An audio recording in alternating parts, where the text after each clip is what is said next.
اعوذ باللہ من الشیطان الرجیم بسم اللہ الرحمن الرحیم۔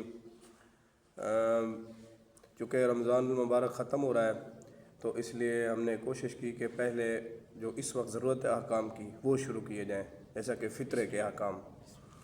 تو فطرے کے متعلق بہت ساری روایات وارد ہوئی ہیں اور انتہائی زیادہ معصوم نے اس کی تاکید فرمائی ہے۔ تبرکاً میں ایک یا دو روایات پڑھ دیتا ہوں۔ ایک روایت ہے کہ مولا علی علیہ الصلوۃ والسلام نے خطبہ عید میں یا خطبہ جمعہ میں یہ ارشاد فرمایا کہ اے لوگو، فطرہ ادا کیا کرو پابندی سے، ہے سنت نبی کا، یہ تمہارے نبی کی سنت ہے اور یہ خدا کی طرف سے تم پر ایک واجب کردہ عمل ہے، اس کی پابندی کرو۔ یہ مولا علی علیہ الصلوۃ والسلام فطرے کے متعلق فرما رہے ہیں۔ ایک اور حدیث میں ہے کہ امام صادق علیہ الصلوۃ والسلام نے اپنے ایک غلام سے کہا کہ یہ رمضان کے آخر پہ کہ جاؤ اور میرے تمام اہل و عیال اور غلاموں کی طرف سے فطرہ ادا کرو۔ اور آگے والا جو لفظ کا وہ بڑا کمال تھا، معصوم نے فرمایا کہ ضرور جا کے میرے جتنے بھی اہل و عیال یا غلام ہیں ہر فرد کے بدلے میں ادا کرنا، وگرنہ مجھے خطرہ ہے کہ اسے اٹھا نہ لیا جائے۔ تو اس غلام نے پوچھا مولا یہ اٹھا لیا جائے کا کیا مطلب ہے؟ تو معصوم نے فرمایا کہ اگر اس کا فطرہ ادا نہ ہوا تو ہو سکتا ہے کہ اسے موت آ جائے۔ اتنی عظمت ہے فطرے کی کہ ہو سکتا ہے اس کا فطرہ ادا نہ ہوا تو اسے موت نہ آ جائے۔ لہٰذا فطرے میں چند چیزوں کو مد نظر رکھا جاتا ہے۔ سمجھ آ رہی ہے نا؟ فطرے میں چند چیزوں کو مد نظر رکھا جاتا ہے۔ سب سے پہلے فطرہ واجب کب ہوتا ہے؟ ایک چیز، فطرہ ادا کتنا کرنا ہے، مقدار، دو چیز، اور تیسری چیز یہ ہے کہ جو فطرہ ہے وہ دینا کسے ہے، وہ جس کو ہم نے فطرہ دینا ہے اس میں کتنی شرائط ہوں کہ اس کو ہم فطرہ ادا کر سکیں۔ تو پہلی چیز جو فطرہ کے واجب ہونے کا وقت ہے وہ اپنے پوری توجہ سے سننا ہے۔ فطرہ شب عید، جسے آپ چاند رات کہتے ہیں، شب عید غروب آفتاب کے بعد فطرہ واجب ہوتا ہے۔ ٹھیک؟ اب دو صورتیں ہوتی ہیں اگلے دن کی کہ ایک بندے نے عید نماز پڑھنی ہے، ایک بندے نے عید نماز نہیں پڑھنی۔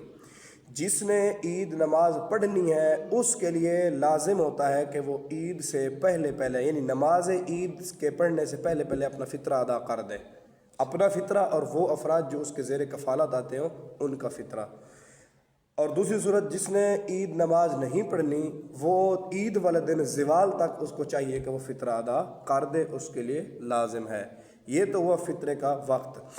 اب ایک بندہ اگر وقت سے پہلے فطرہ ادا کر دیتا ہے، جیسا کہ رمضان شروع ہونے کے بعد شب عید سے پہلے ادا کر دیتا ہے، یا وہ رمضان شروع ہونے سے پہلے دے دیتا ہے، تو کیا حکم ہے؟ دیکھیں جی، فطرہ رمضان شروع ہونے سے پہلے کسی صورت بھی فطرہ نہ دیں، آپ نہیں دے سکتے، ٹھیک ہے؟ لیکن رمضان شروع ہونے کے بعد آپ اگر فطرہ ادا کرتے ہیں تو اس میں ایک خاص طریقہ کار ہے، وہ نیت آپ کر لیں تو آپ کا فطرہ ادا ہو جائے گا۔ وہ نیت کا آپ نے کیا کرنی ہے؟ آپ نے یوں نیت کرنی ہے کہ یہ جو میں فطرہ دے رہا ہوں یہ میں اس مستحق کو قرض کے طور پر دے رہا ہوں۔ یہ جو میں نے اپنے 30 کلو یا 36 کلو یا 18 کلو دانے دیے ہیں، یہ اس مستحق کو میں کس کے لیے دے رہا ہوں؟ قرض کے طور پر دے رہا ہوں، اور جب وقت ہو جائے گا تب میں اسے یہ فطرے کے طور پر دے دوں گا۔ پہلے قرض کے طور پر چلا جائے گا اور جب فطرے کا وقت ہو جائے گا تو وہ آپ کیا کہیں گے؟ جی میں نے اسے فطرے کے طور پر ادا کر دیا۔ اور رمضان سے پہلے بھی اگر دینا چاہتے ہیں تو اس میں بھی یہ نیت ہو سکتی ہے۔ اب پہلے رمضان کسی کو آپ نے قرض دیا ہوا ہے، پہلے رمضان سے پہلے آپ نے کسی کو 300 روپے قرض دیا ہوا ہے، ٹھیک ہے؟ جب رمضان کا عید کی رات آ جائے گی، شب عید، تو فطرہ واجب ہو جائے گا۔ آپ وہیں سے نیت کر لیں کہ میں نے جو اسے قرض دیا ہوا تھا آج سے میں نے اسے فطرے کے طور پر دے دیا، تو بس اس کا قرض ادا ہو جائے گا اور آپ کا فطرہ ادا ہو جائے گا۔ ٹھیک ہو گیا؟ یہ ہو گیا فطرے کا وقت۔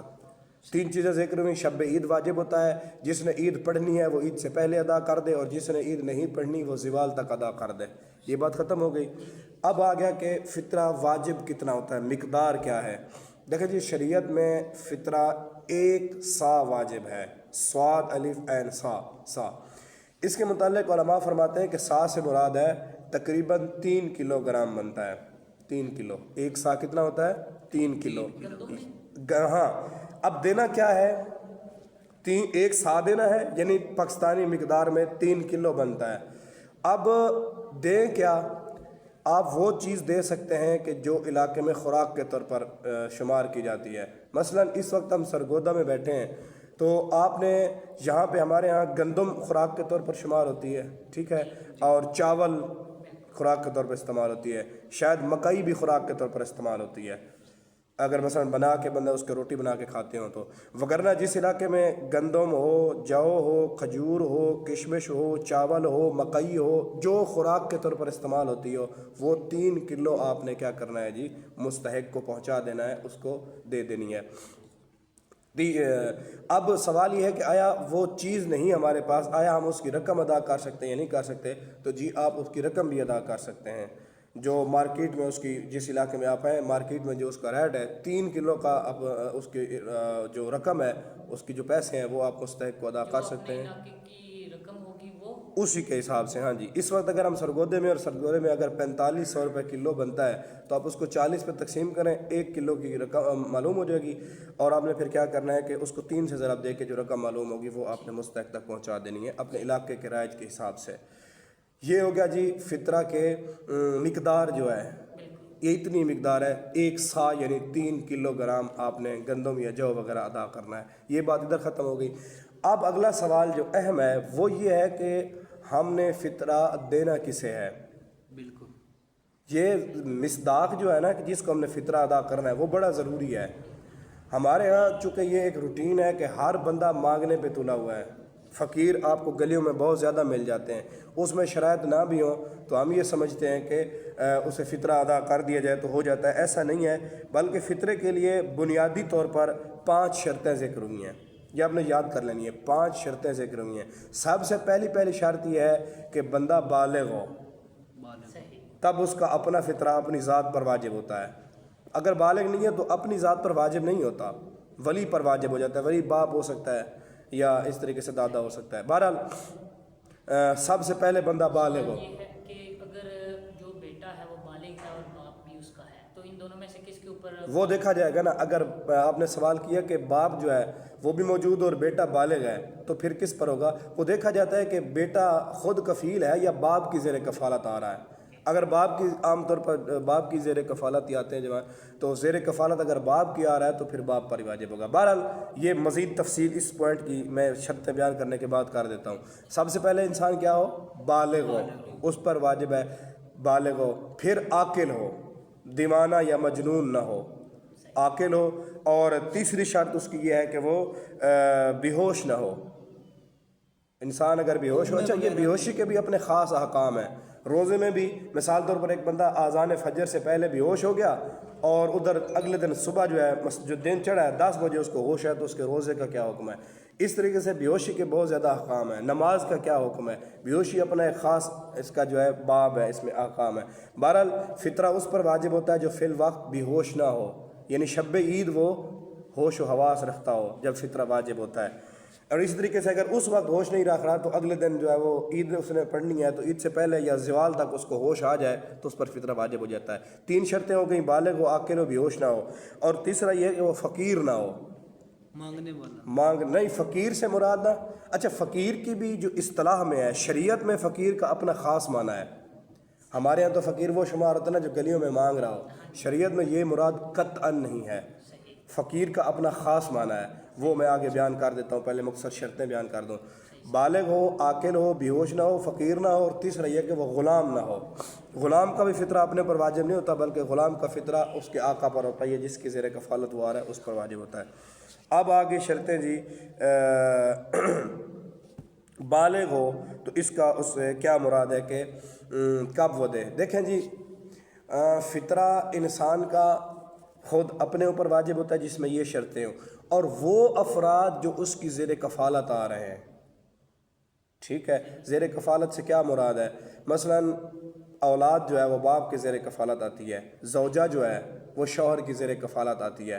ٹھیک ہے, تو اس طرح سے اولاد کا فطرہ اور زوجہ کا فطرہ اس کے زوجہ کا شوہر پر, اور جو بچے ہیں وہ ان کے باپ پر ہوتا ہے. یا بلکہ یوں سمجھ لیں, وہ افراد جو شب عید کسی کے ہاں کھانا کھانے والے شمار ہوں. یہ بڑا نازک مسئلہ ہے کہ شب عید جو کسی کے ہاں کھانا کھانے والے شمار ہوں ان کا فطرہ اس پر واجب ہوگا جو کھانا کھلا رہا ہے۔ صحیح البتہ کھانا کھانے میں ایک چیز کو مد نظر رکھنا چاہیے، ایک دفعہ ہمیں کوئی افطاری پر بلا لیتا ہے، ٹھیک ہے، اور وہاں ہم جاتے ہیں افطاری کرتے ہیں اور کھانا کھا کے واپس آ جاتے ہیں، یہ کھانا کھانے والا شمار نہیں ہوتا۔ اس میں جو حد بیان کی گئی ہے وہ کیا، وہاں جائے کھانا کھائے یا آدھی رات تک یا رات کا کچھ حصہ وہاں بیٹھے یا پوری رات وہیں تشریف رکھے، اس کے پاس سوئے اور وہ اس کے آرام کا بندوبست کرے، بستر دے، ٹھیک ہے جی، اس کی سکون کا بندوبست کرے، تو وہ بندہ جو ہے وہ اس کے یہاں کھانا کھانے والا شمار ہوگا۔ اس رات وہ اس کے گھر میں قیام کرے، رات کو وہیں رہے اور وہ اس کے لیے سکون کا بندوبست کرے، تو وہ اس کا مہمان شمار ہوگا، اور جو فطرہ ہوگا وہ میزبان پر واجب ہوگا، مہمان پر نہیں رہے گا، ٹھیک ہے۔ ہاں البتہ جو کھانا کھانے والا رات نہیں رہتے لیکن کھانا وہاں کھاتے ہیں، ان کی بھی دو صورتیں۔ بعض اوقات کھانا کھانے والے افراد ڈیپینڈڈ ہوتے ہیں۔ ڈیپینڈڈ سے کیا مراد ہے کہ وہ اگر نہ کھانا دیں تو وہ اور کہیں سے نہیں کھا سکتے، کھانا انہی سے ہی کھانا ہے، تو اس صورت میں جو کھانا کھلانے والا ہے اس پر فطرہ واجب ہو جائے گا، ٹھیک ہے۔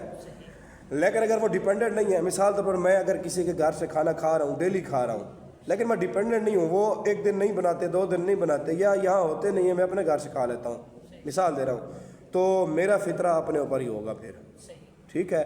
بس یہ یاد رکھ لیں کہ جو کھانا کھانے والے شمار ہوتے ہوں، اصل مین لفظ آپ کو بتاؤں، انسان کا اپنا فطرہ اپنی ذات پر ہے، اور وہ افراد جو زیر کفالت آتے ہیں، زیر کفالت، ایک دن آدھا دن یا جی آدھا گھنٹہ ادھر بیٹھ گیا کھانا کھا لے، تو یہ زیر کفالت نہیں ہوتا، یہ تو ویسے دوستوں کو بندہ بلا کے افطاری کرا لیتا ہے، اس طرح سے واجب نہیں ہوتا۔ لیکن ایک بندہ مہمان کسی کے یہاں چلا جاتا ہے اور وہاں رات ٹھہرتا ہے، تو ظاہر ہے وہ اس کی زیر کفالت آتا ہے، مہمان ہے تو اسی کے گھر سے اس نے کھانا ہے اور وہیں اس نے رہنا ہے، یہ ہو گیا۔ اور ایک اہم مسئلہ، جو تنخواہ دار ملازم ہیں ان کا کیا حکم ہے، یہ آپ کے جو ڈیروں پر کام کرتے ہیں تنخواہ دار ملازم جو ہے ان کا فطرے کا کیا حکم ہے۔ دیکھیں جی، ملازم کئی طرح کے ہوتے ہیں۔ ایک ملازم وہ ہوتا ہے جو تنخواہ نہیں لیتا، مالک کے یہاں سے کھانا کھاتا ہے، وہیں رہتا ہے رات دن، اور کھانا بھی مالک کے یہاں سے کھاتا ہے اور تنخواہ وغیرہ نہیں لیتا، تو اس کا فطرہ، چونکہ یہ مالک کے یہاں کھانا کھانے والا زیر کفالت شمار ہو رہا ہے، تو اس کا فطرہ مالک پر ہوگا، وہ جو ذمہ دار اس نے رکھا ہوا ہے اس پہ واجب ہوگا۔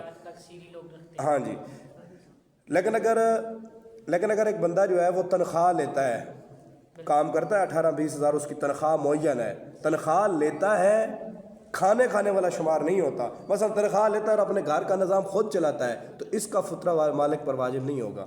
اچھا، سوال یہ ہے کہ وہ اسی گھر سے کھانا بھی کھاتا ہے لیکن مہینے کے بعد ایک تنخواہ بھی لیتا ہے۔ ہاں، یہ صورت میں بیان کرتا ہوں، یہ اس طرح سے ہوتا ہے کہ بعض اوقات یہ ملوں میں بھی ہوتا ہے، جو ہوٹلوں میں اور ملوں میں ویٹر کام کرتے ہیں تو وہ کھانا وہیں کھا لیتے ہیں، مالک کے پاس ہی کھانا کھا لیتے ہیں، ٹھیک ہے۔ اسی طریقے سے جو تنخواہ بھی لیتے ہیں اور کھانا بھی کھاتے ہیں۔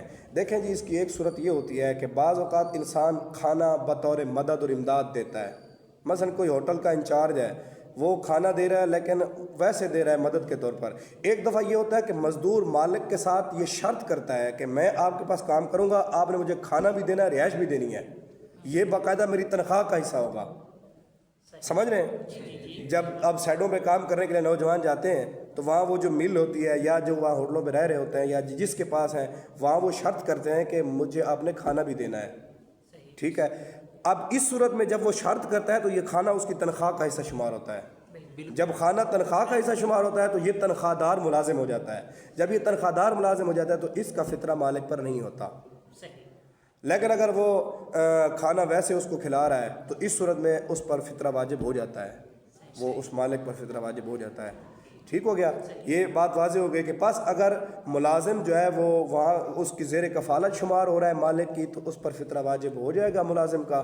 اگر وہ نہیں ہو رہا کھانا کھانے والا شمار تو اس پر فطرہ واجب نہیں ہوگا، فطرہ اس کا اپنے اوپر خود واجب ہوگا۔